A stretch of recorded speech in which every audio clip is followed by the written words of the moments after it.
Morning YouTube, it's Jamel with Focused Hands, and today we're going to be looking at a request that I got from a subscriber on YouTube, but hopefully they're a subscriber, about this little unit here, which is the Auto-Vox X1 Pro, I believe, and its installation. So without further ado, stay tuned. Hey, young viral.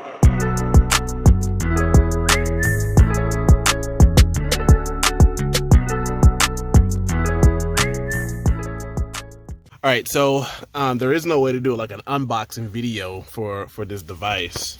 I think I have my keys in my pocket, but essentially I'll give you the overview of what it does. All right, so one of the cool features about this this unit here is its ability to shoot both the reverse, which you're seeing now, and the forward. So you go here and switch it there. I can shoot the forward view as well, but I normally always keep it on the reverse. No, actually, I keep it on the forward, but it will take reverse shots when the car is in drive mode. Anyway, excuse me. So if I want to go and show you the other features, so just click the stop button right here to stop recording, and then you go over to settings. So it has a laundry list of settings that you can use. And you may not be able to see it very well due to the difference in camera quality. It gives you the storage space on what's being used, and you could actually see that as well.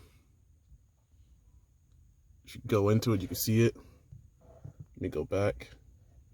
Gives you the driving mode, which is what I use, which you can see the speed in which the car is going and lane departure. Gives you that, time and date, resolution, 1296p or 1080p. I believe the front-facing camera is the 1296p, and the 1080p is the reverse camera. I still don't think that the reverse camera has that much clarity. I think that the one I have with this unit has better clarity than the Auto-Vox one, the camera that is, for the reverse. But it does a good enough job that I don't use this as my reverse camera. I just use it as like my review camera, for as if this was a review mirror. I use this one as my reverse camera because it has a lot more clarity, and to be all honest. But going back to this, you gotta hit stop and then go back to settings.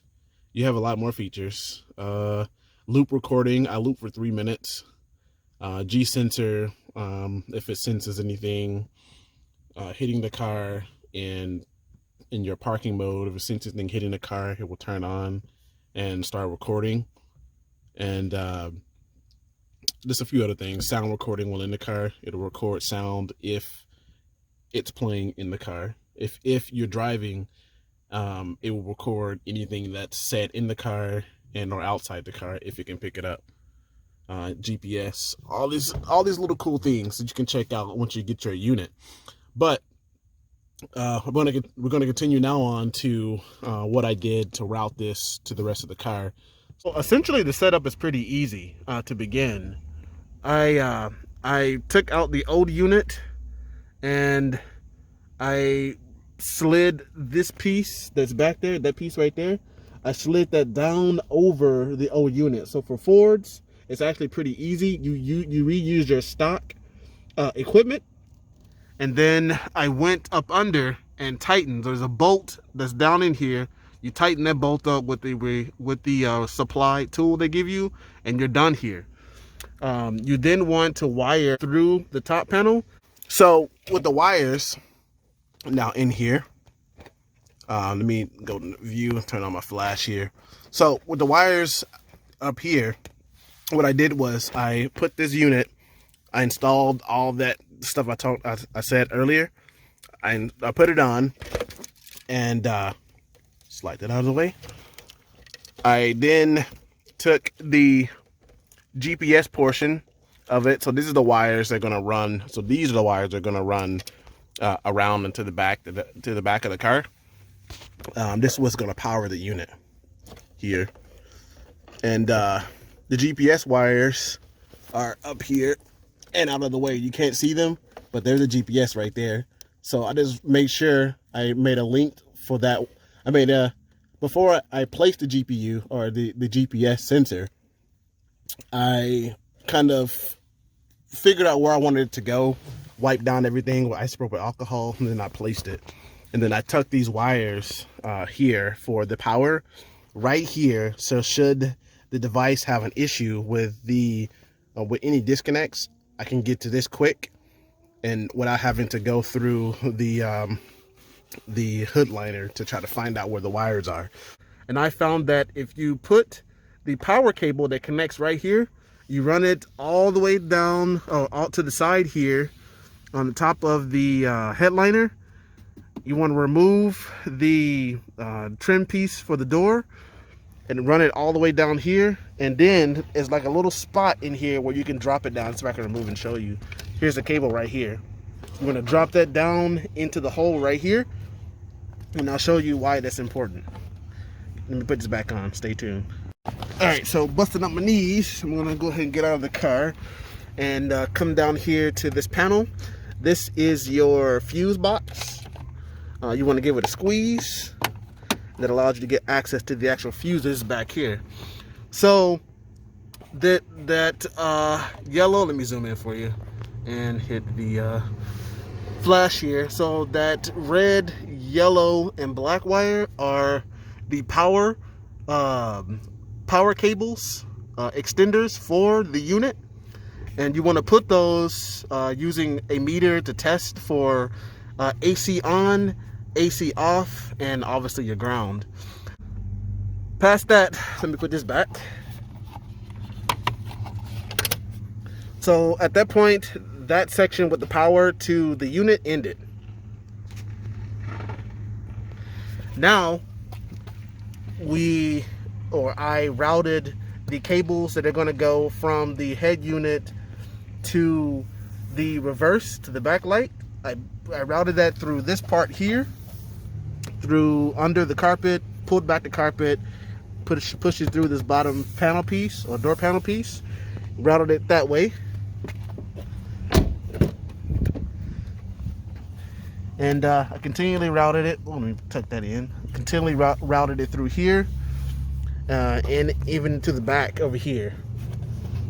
So the cable, you can't see it, but it's concealed pretty well. But it's routed through from here all the way through here as well. It's pretty long when you get it, so that they know you want to be able to route this to the back of the car. So let me just open the trunk and I'll show you. Stay tuned. All right, so opening the trunk here.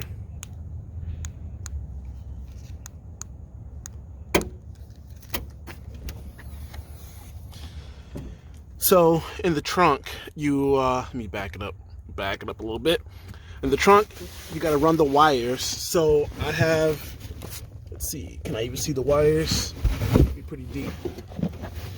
So the wires for my unit are running from back there, inside the car, to right here. You will then run those wires. You'll then run those wires up and from the outside through here. So you got to channel it through the little inside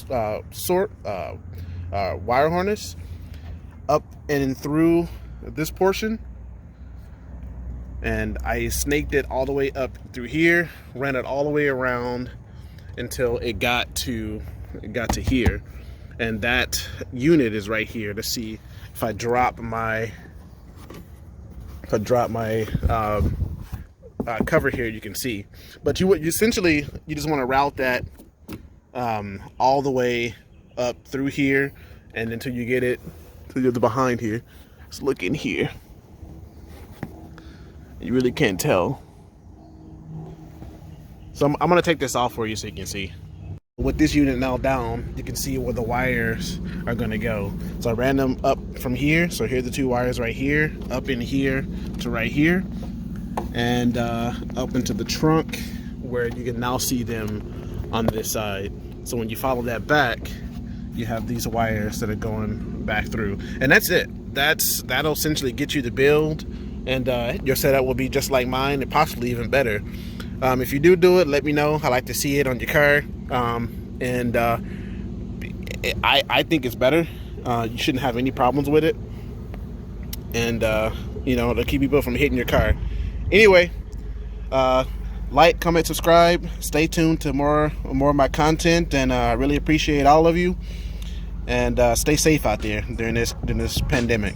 Peace.